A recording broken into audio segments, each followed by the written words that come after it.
Hello বন্ধুরা, কেমন আছো সবাই? আমি তোমাদের সুমি ভাবি বলছি। আজ তোমাদের জন্য আরেকটি নতুন গল্প নিয়ে এসেছি। আমি তোমাকে কথা দিচ্ছি, যদি তুমি গল্পটি শেষ পর্যন্ত শোনো, তাহলে তুমি এটা থামাতে পারবে না, তোমার মাখন বেরিয়ে যাবে। তাই হাতে টিস্যু নিয়ে গল্প শোনা শুরু করো। আর প্রতিদিন এরকম মজার মজার গল্প শুনতে আমার চ্যানেলটি সাবস্ক্রাইব করে রাখো। তাহলে গল্প শুরু করা যাক। সৎ ছেলে আমাকে যেভাবে কলা বাগানে নিয়ে কাজ করল, গল্পটি সম্পূর্ণ শুনলে আপনাদের পাইপ দিয়ে পানি চলে আসবে, তাই হাতের কাজ করার আগে হাতের কাছে টিস্যু দেখুন। আমি ১৯ বছর বয়সেই প্রথমবারের মতো সংসার জীবনে পা রাখি। সেদিন এক নতুন জগতে প্রবেশ করেছিলাম। কিন্তু সুখ যেন আমার ভাগ্যে ছিল না। বিয়ের মাত্র ২ বছর পরেই আমার স্বামী আকস্মিকভাবে মারা যান। শোকের কালো মেঘ আমার জীবন ঢেকে ফেলেছিল। সেই ক্ষতির বেদনা কাটতে না কাটতেই আমার বাবা সিদ্ধান্ত নেন আমার জীবনের জন্য নতুন পথ তৈরি করার। বাবা একদিন এসে জানালেন আমাকে আবারও নতুন একটি পরিবারের অংশ হতে হবে। দ্বিতীয়বারের মতো আমি বিয়েতে বাধা পড়ি। আমার দ্বিতীয় স্বামী ছিলেন কাঁচামালের ব্যবসায়ী, নামী একজন ব্যক্তি। তবে তার আগের সংসারের একটি সন্তানও ছিল, সজীব, একটি ১২ বছরের কিশোর ছেলে, যাকে আমার সৎপুত্র বলা যেতে পারে। সজীবের মা মারা যাওয়ার পর থেকে সে একা হয়ে পড়েছিল। আমি তার জীবনে এক নতুন মুখ, তার বাবার দ্বিতীয় স্ত্রী। প্রথম দিকে মনে হয়েছিল সজীবের জীবনে মায়ের অভাব কিছুটা হলেও পূরণ করতে পারব। ধীরে ধীরে তার সঙ্গে আমার কিছুটা বন্ধুত্ব গড়ে উঠেছিল। সজীবকে মা হিসাবে গ্রহণ করার চেষ্টা করেছি প্রতিনিয়ত। কিন্তু একদিন সবকিছু পাল্টে গেল। সজীব দিন দিন অদ্ভুত আচরণ করতে শুরু করল। আমার প্রতি তার চোখের দৃষ্টি পাল্টে যাচ্ছিল, আর সেগুলো কোনোভাবেই একটা সৎপুত্রের মাছেলের সম্পর্ককে নির্দেশ করে না। প্রথম দিকে এই বিষয়গুলো এড়িয়ে যেতাম। ভাবতাম হয়তো বয়সের কারণে কিছুটা বিপথে যাচ্ছে, আর কিছু না। কিন্তু সময়ের সঙ্গে সজীবের আচরণ আরও অসহনীয় হতে থাকল। একদিন বাড়িতে আমরা দুজনেই ছিলাম, আর তখনই সে সাহস করে আমাকে এমন একটি প্রস্তাব দেয় যা শুনে আমি স্তম্ভিত হয়ে যাই। সেই মুহূর্তে বুঝতে পারছিলাম না কিভাবে প্রতিক্রিয়া জানাব। যে সজীবকে সন্তানসম ভেবেছি, সে কিভাবে এভাবে চিন্তা করতে পারে? তার মনের এই বিকৃত চিন্তা আমাকে হতবাক করে দিয়েছিল। এভাবে পরিস্থিতি জটিল থেকে জটিলতর হয়ে উঠতে লাগল। সজীবের বাবাকে কিছু বললে হয়তো স্বামীর কাছে বিষয়টি অন্যরকম মনে হতে পারে, সেই ভয়ে আমি চুপ থাকি। কিন্তু মনে মনে প্রতিদিন এক যুদ্ধের মধ্যে দিয়ে যাচ্ছিলাম। প্রতিনিয়ত ভাবতাম আমার এই জীবনের শেষ কোথায়? এভাবে চলতে পারে না। সজীবের প্রস্তাবের পর থেকে আমার মনে অশান্তি চেপে বসে।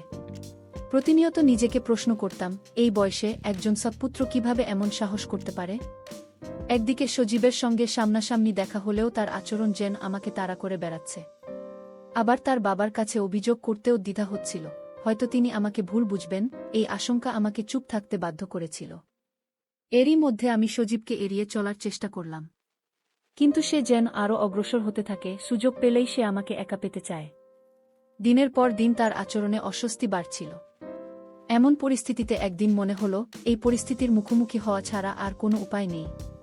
কিন্তু কিভাবে করব, কি বলবো, এই চিন্তায় প্রতিটি দিন পার করছিলাম। একদিন সন্ধ্যায় সজীবের বাবা কাজের জন্য শহরের বাইরে যাচ্ছিলেন। বাড়িতে শুধু আমি আর সজীব।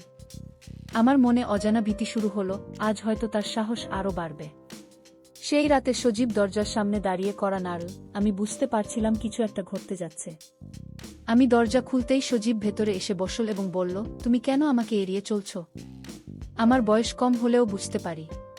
আমি তোমাকে আর মেনে নিতে পারছি না, আমি তোমাকে চাই। এবার আর চুপ থাকিনি। সজীবের এমন সাহস দেখে আমার ভেতর থেকে চেপে রাখা রাগ যেন উথলে উঠল। আমি কণ্ঠে বললাম, তোমার মনে যদি এতটুকু সম্মান থাকে, তাহলে আমার জীবন থেকে সরে যাও। আমি তোমার মা হতে এসেছি, কিন্তু তুমি আমাকে কি ভাবছ? আমার জীবন নিয়ে খেলা করো না। আর একবারও এমন কিছু বলার সাহস পাবে না। সজীবের চেহারায় ভয় আর হতাশা ফুটে উঠল। তার বাবাকে সব বলার কথা বলতেই সজীব আতঙ্কিত হয়ে যায়। সে ক্ষমা চাইতে শুরু করে, যেন আমার কথাগুলো তার জন্য এক কঠিন বাস্তবতার মুখে দাঁড় করিয়েছে। তার ভিতরের ভুল চিন্তাগুলো ক্রমশ তাকে কুরে কুরে খাচ্ছিল, এবং আমার শক্ত প্রতিক্রিয়ায় সে অবাক হয়ে যায়। এ ঘটনার পর থেকে সজীব যেন নিজেকে পরিবর্তন করার চেষ্টা শুরু করল। তার মধ্যে এক ধরনের অপরাধবোধ দেখা দিল, এবং ধীরে ধীরে আমার থেকে দূরত্ব বজায় রাখতে লাগল। এক কঠিন অধ্যায় শেষ হল, কিন্তু আমি যেন ভিতরে ভিতরে এক নতুন শক্তি পেলাম। এভাবে জীবনকে সম্মান করতে শিখলাম, নিজের সীমারেখা টেনে দিলাম, এবং মনে মনে ঠিক করলাম, ভবিষ্যতে কখনোই আর নিজের জীবনের উপর অন্য কাউকে নিয়ন্ত্রণ করতে দেব না। সজীবের সঙ্গে সেই রাতে আমার কথোপকথনের পর কিছুটা শান্তি পেয়েছিলাম। মনে হয়েছিল সজীব হয়তো নিজের ভুল বুঝতে পেরেছে এবং এবার সবকিছু ঠিক হয়ে যাবে। কিন্তু জীবনের জটিলতা কখনো কখনো আমাদের বোঝার বাইরে থাকে। সজীবের আচরণে ক্ষীণ কিছু পরিবর্তন লক্ষ্য করলেও মাঝে মাঝে তার দৃষ্টিতে এক অস্বস্তিকর আভাস খুঁজে পেতাম। এর মধ্যে একদিন আমার স্বামী কিছুদিনের জন্য ব্যবসার কাজে শহরের বাইরে চলে গেলেন। বাড়িতে শুধু আমি আর সজীব। প্রথম দিনেই সজীবের আচরণে কিছু অস্বাভাবিকতা ধরা পড়ল। সে আগের মতোই নরম স্বরে কথা বলছিল আর মাঝে মাঝে আমার দিকে তাকাচ্ছিল এক দৃষ্টিতে। আমার মন অজানা আশঙ্কায় অস্থির হয়ে উঠল। মনে হচ্ছিল সজীবের ভেতরের সেই পুরনো আচরণ হয়তো আবারও ফিরে আসছে। সন্ধ্যার দিকে আমি যখন রান্নাঘরে কাজ করছিলাম, সজীব হঠাৎ আমার পেছনে এসে দাঁড়াল। তার চোখে যেন এক ধরনের নির্লজ্জ স্পর্ধা ফুটে উঠেছে। সে আমার দিকে ঝুঁকে এসে বলল, তুমি যতই আমাকে দূরে ঠেলে দাও না কেন, আমি তোমাকে চাই, তুমি তা বুঝতে পারছো না? এই কথা শুনে আমি পুরোপুরি বিস্মিত হয়ে গেলাম। এতদিনের ধৈর্যের বাঁধ যেন ভেঙে গেল। এবার আর চুপ করে থাকা সম্ভব নয়। আমি শক্ত কণ্ঠে বললাম, তুমি আমার প্রতি এই অসভ্য আচরণ বন্ধ করবে, নইলে আমি তোমার বাবাকে সব বলবো। সজীব কিছুটা ভড়কে গেলেও পরক্ষণেই সে নিজেকে সামলে নিয়ে বলল, বাবাকে বললে কি হবে? তিনি কি তোমাকে বিশ্বাস করবেন? তার এই অবজ্ঞাসূচক কথায় আমার মনে তীব্র আঘাত লাগল। কিন্তু এবার আমি স্থির সিদ্ধান্ত নিলাম।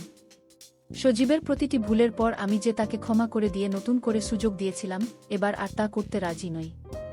সজীবকে চুপ থাকতে বলেই আমি আমার স্বামীকে ফোন করলাম। তিনি সব শুনে স্তম্ভিত হয়ে গেলেন এবং তৎক্ষণাৎ বাড়ি ফিরে আসার সিদ্ধান্ত নিলেন। পরদিন সকালে তিনি বাড়িতে ফিরলেন এবং সজীবকে ডেকে বললেন, তোমার মায়ের কাছ থেকে আমি যা শুনেছি তা যদি সত্যি হয় তবে তোমার শাস্তি তোমাকেই ভোগ করতে হবে। সজীব কোনো উত্তর দিতে পারল না, মাথা নিচু করে দাঁড়াল। আমার স্বামী বুঝতে পারলেন আমি যে অভিযোগ করেছি তা সত্যি। সজীবকে আমার স্বামী কঠিন শর্তে আটকে রাখলেন এবং সিদ্ধান্ত নিলেন যে তার ভবিষ্যতের জন্য এই কঠিন অভিজ্ঞতাই প্রয়োজন। এ ঘটনার পর সজীব যেন নিজেকে এক ধরনের শাস্তি মেনে নিতে শুরু করল। আমাদের জীবনে স্থায়ী পরিবর্তন এল। সজীব হয়তো এবার সত্যিই নিজের ভুলের মর্ম বুঝতে পারল। সজীবের ভুল বুঝতে পেরে শাস্তি মেনে নেওয়ার পর আমাদের জীবনে এক ধরনের শান্তি ফিরে এলো। তবে সেই রাতগুলোর স্মৃতি আমাকে মাঝে মধ্যে তাড়া করে ফিরত। মনে হতো এত বড় ঘটনার পরও কি আমরা সত্যিই সবকিছু পিছনে ফেলে এগিয়ে যেতে পারব? আমার স্বামী আমার প্রতি যত্নবান ছিলেন, আর সেই ঘটনাটির পর আমাকে আরও বেশি ভালোবাসা ও সম্মানের সঙ্গে দেখতেন। তিনি বুঝতে পেরেছিলেন যে আমি একা কত বড় মানসিক যন্ত্রণার মধ্যে দিয়ে গেছি। এজন্য আমাদের সম্পর্কের বন্ধন আরও দৃঢ় হল। তিনি সজীবের ভবিষ্যৎ নিয়ে চিন্তিত ছিলেন, কিন্তু ছেলেকে শাস্তি দিয়েই যে তার ভুল শুধরানো সম্ভব তা তিনি বুঝেছিলেন। সজীব ধীরে ধীরে নিজেকে বদলে ফেলার চেষ্টা শুরু করল। সে এখন খুব শান্ত, মাথা নিচু করে চলাফেরা করত, যেন নিজের অপরাধবোধ তাকে সর্বদা আচ্ছন্ন করে রাখত। সে আমার সামনে আসত না, চোখে চোখ রাখত না, আর ঘরের কোনো কাজেও তেমন করে যুক্ত হতো না।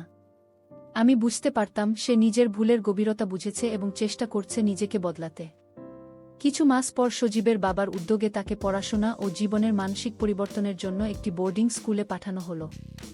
এই সিদ্ধান্ত আমার স্বামী নিয়েছিলেন সজীবকে আরও সঠিক পথে ফিরিয়ে আনার জন্য, যেখানে সে সঠিক মানসিক দিক নির্দেশনা এবং পরিবেশ পাবে। সজীব যাওয়ার আগে একদিন আমার সামনে এসে দাঁড়াল। কিছু বলতে চাইছিল কিন্তু ভাষা খুঁজে পাচ্ছিল না। আমি তার চোখে অশ্রু দেখতে পেলাম এবং সে গভীর অনুশোচনায় মাথা নিচু করে বলল, মা, আমাকে ক্ষমা করে দাও। আমার ভুল হয়েছিল। আমি জানি আমি যে অন্যায় করেছি তা ক্ষমার যোগ্য নয়, কিন্তু আমি নিজেকে বদলাতে চাই। আমি তার কাঁধে হাত রাখলাম এবং বললাম, সজীব, জীবনে ভুল মানুষ মাত্রই করে, কিন্তু সেই ভুল থেকে শিক্ষা নিয়ে নিজেকে বদলানোই সত্যিকারের প্রায়শ্চিত্ত। আমি চাই তুমি জীবনে উন্নতি করো, নিজের ভুল শুধরে একদিন সত্যিকারের সৎ মানুষ হয়ে ওঠো। সে বোর্ডিং স্কুলে চলে গেল, আর সেই দিনটির পর থেকে আমি আর কখনো তাকে সেভাবে দেখতে পাইনি। তবে মাঝে মাঝে তার চিঠি পেতাম, যেখানে সে তার জীবনের পরিবর্তনের কথা লিখত। সে জানাতো যে সে চেষ্টা করছে নিজের অতীত ভুলকে পিছনে ফেলে এগিয়ে যেতে। সজীবের বিদায়ের পর আমার জীবন কিছুটা শূন্য মনে হলেও শান্তি ফিরে পেলাম। জীবনের এক অধ্যায় শেষ হলো, কিন্তু এই যাত্রা আমাকে শক্ত ও স্বাবলম্বী করে তুলল। নিজের সম্মান ও মর্যাদা রক্ষার জন্য লড়াই করেছিলাম এবং সেই লড়াই আমাকে আরও দৃঢ়প্রতিজ্ঞ করেছে। আমি উপলব্ধি করলাম, জীবনে কত ঝড়ঝাপটাই আসুক না কেন, নিজের উপর আস্থা রাখার শক্তি দিয়েই আমরা সবকিছু জয় করতে পারি।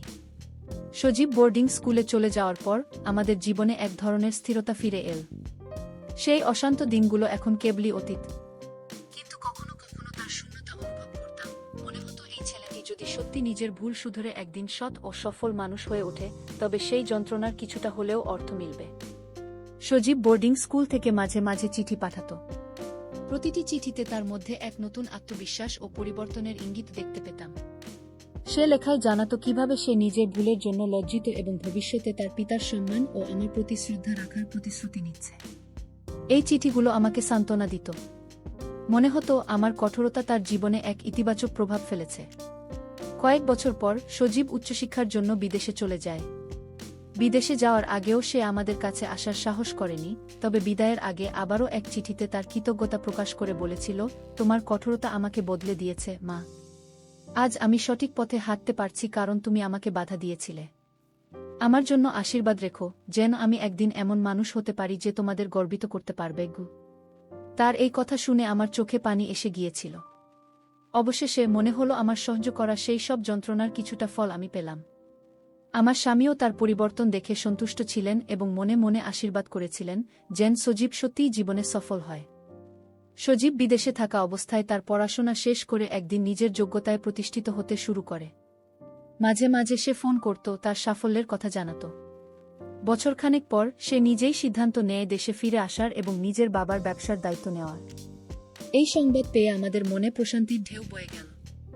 ফিরে আসার পর সজীবকে দেখে মনে হলো এক নতুন মানুষ, যার চোখে আত্মবিশ্বাস আর দৃঢ় প্রতিজ্ঞার ছাপ। সে আমাদের সামনে এসে বিনম্রভাবে দাঁড়িয়ে বলল, আমি বদলে গেছি।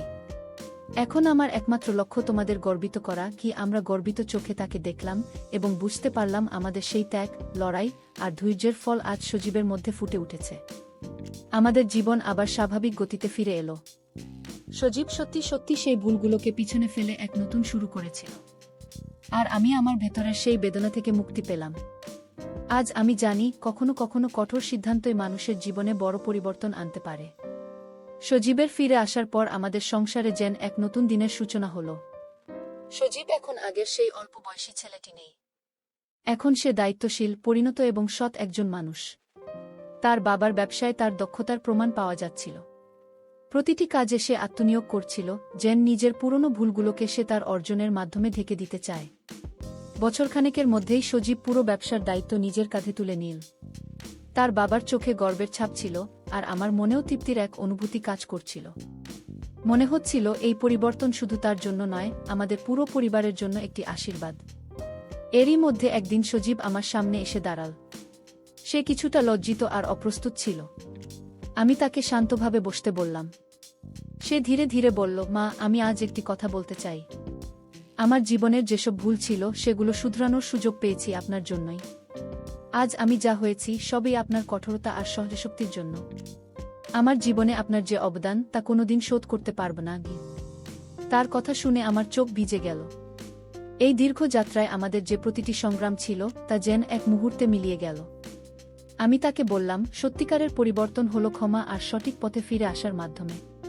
তুমি আজ যে পথ বেছে নিয়েছ সেটাই আমাদের গর্বিত করেছে গি। এভাবে সময় কেটে যেতে লাগল। সজীবের জীবনে স্থিরতা ফিরে এল এবং একসময় সে নিজের জন্য একজন জীবনসঙ্গী খুঁজে পেল, যে তাকে ভালোবাসবে এবং তার সঙ্গে জীবন গড়ে তুলবে। তার বিয়ের দিন আমি আর আমার স্বামী দুজনেই আনন্দে আত্মহারা হয়ে পড়লাম। আমার মনে হলো সজীব সত্যিই সেই নতুন জীবনের সূচনা করেছে, যেটি তার অতীতের সকল ভুল থেকে মুক্ত এবং একটি সততার পথে ভিত্তি করে গড়ে উঠেছে। সজীবের জীবন আজ সুখে পরিপূর্ণ, আমাদের পরিবারে শান্তি বিরাজ করছে। আমার স্বামীও আমাদের সম্পর্কের এই কঠিন অধ্যায়গুলো মনে রেখে আমাকে সম্মান ও ভালোবাসার সঙ্গে দেখেন। আজ আর কোনো পুরনো যন্ত্রণা আমাদের কষ্ট দেয় না, বরং সেই সংগ্রামের ফলস্বরূপ আমাদের জীবন আরও শক্তিশালী হয়েছে। সজীবের বিয়ের পর আমাদের জীবন যেন এক নতুন মাত্রা পেতে শুরু করল। সে এখন শুধু ব্যবসার কাজে নয়, পরিবারেও নতুন দায়িত্ব পালন করতে শুরু করেছে। তার স্ত্রী সুমি একজন প্রগতিশীল ও সমজদার মেয়ে, যে সজীবের পরিবর্তনে গুরুত্বপূর্ণ ভূমিকা রেখেছে। সুমির সাহায্যে সজীব তার ব্যবসাকে নতুনভাবে সাজাতে এবং সম্প্রসারণ করতে সক্ষম হল। একদিন সজীব আমাদের দাওয়াতে এসে বলল, মা, আমি চাই তোমরা আমার নতুন উদ্যোগগুলো দেখো। আমি চাই আমার ব্যবসার সব খুঁটিনাটি তোমার সঙ্গে শেয়ার করতে। সজীবের এই কথায় আমি গর্বিত হলাম। সত্যিই তার মনের পরিবর্তন এবং নতুন চিন্তাভাবনা আমাকে আশাবাদী করে তুলেছিল। সজীব ও সুমির উদ্যোগে তারা একটি নতুন প্রকল্প শুরু করল, যেখানে তারা স্থানীয় কৃষকদের সঙ্গে কাজ করতে চায়। তাদের উদ্দেশ্য ছিল কৃষকদের উৎপাদনশীলতা বাড়ানো এবং তাদের পণ্যের বাজারজাতকরণ সহজ করা। সজীব বলল, এটা শুধু ব্যবসা নয়, বরং আমার নিজের কমিউনিটির উন্নতির জন্য একটা প্রচেষ্টা। আমি চাই এই গ্রামের মানুষও ভালোভাবে বাঁচুক। এভাবে সময় এগোতে থাকল। সজীবের উদ্যোগ ও সুমির সহায়তায় আমাদের গ্রামের অর্থনৈতিক অবস্থার উন্নতি হতে লাগল। সজীব যখন গ্রামে কৃষকদের সঙ্গে আলোচনা করতে যেত, তখন আমি তার পরিবর্তন দেখে গর্ব অনুভব করতাম। সে এখন এক দায়িত্বশীল নেতা, যার কাজের মাধ্যমে মানুষ সত্যি উপকৃত হচ্ছে। একদিন সন্ধ্যায় সজীব আমাকে বলল, মা, আমি ভাবছিলাম আগামী বছরে আমাদের ব্যবসার 100 বছর পূর্ণ হবে। আমরা একটি বড় উৎসব আয়োজন করতে পারি, যেখানে গ্রামের সবাই একত্রিত হবে। আমি খুশিতে বললাম, অবশ্যই। এটি আমাদের সকলের জন্য একটি বিশেষ দিন হবে। সেই উৎসবের দিন আসল। পুরো গ্রামে আনন্দের বন্যা বইতে শুরু করল। সজীব ও সুমি সবার জন্য খাবার, বিনোদন এবং আলোচনার আয়োজন করেছিল। আমি সেখানে গিয়ে দেখলাম গ্রামের প্রতিটি মানুষের মুখে হাসি। সজীব তাদের সঙ্গে কথা বলছিল, তাদের সমস্যা শোনার চেষ্টা করছিল। আমি বুঝতে পারছিলাম সে সত্যিই বড় হচ্ছে, একজন পরিপূর্ণ মানুষ হিসেবে। শেষে সজীব মঞ্চে উঠে সবাইকে ধন্যবাদ জানাতে লাগল। তার কথা ছিল, আমরা একসঙ্গে আছি বলেই আমরা সফল। আপনাদের সহযোগিতা ছাড়া আমি এখানে আসতে পারতাম না। আমি গর্বিত চেহারায় তাকে দেখছিলাম, তার নতুন চিন্তা, তার পরিণত নেতৃত্ব, সবকিছু যেন আমাকে এই সত্যের প্রতি ফিরিয়ে নিয়ে আসছিল যে সবকিছুই সম্ভব। সেই দিনটির পর আমাদের পরিবারের সম্পর্কগুলো আরও দৃঢ় হতে শুরু করল। সজীবের জীবনের নতুন অধ্যায় আমাদের সকলের জন্য প্রেরণা হয়ে উঠল। এখন আমি নিশ্চিত যে কঠিন দিনগুলো আমি পার করেছি সেগুলোর মূল্য হয়েছে। জীবন কখনো কখনো যে পথ নেয়, সেটিই আমাদের আরও শক্তিশালী ও পরিপূর্ণ করে তোলে। আমার স্বামী ও আমি আমাদের জীবনের প্রতিটি পদক্ষেপে সজীবের পাশে থাকলাম, তার নতুন উদ্যোগগুলোর সফলতার সঙ্গে। এবং আমরা জানি যে কোনো পরিস্থিতিতে ভালোবাসা ও সমর্থন দিয়ে আমরা সব কিছুই জয় করতে পারি। এভাবেই আমাদের পরিবারে একটি নতুন অধ্যায়ের সূচনা হল, যেখানে প্রতিটি সদস্য একে অপরকে সমর্থন করার প্রতিজ্ঞা নিয়ে এগিয়ে যাচ্ছে একটি নতুন, আনন্দময় ও সম্মানজনক জীবনের পথে।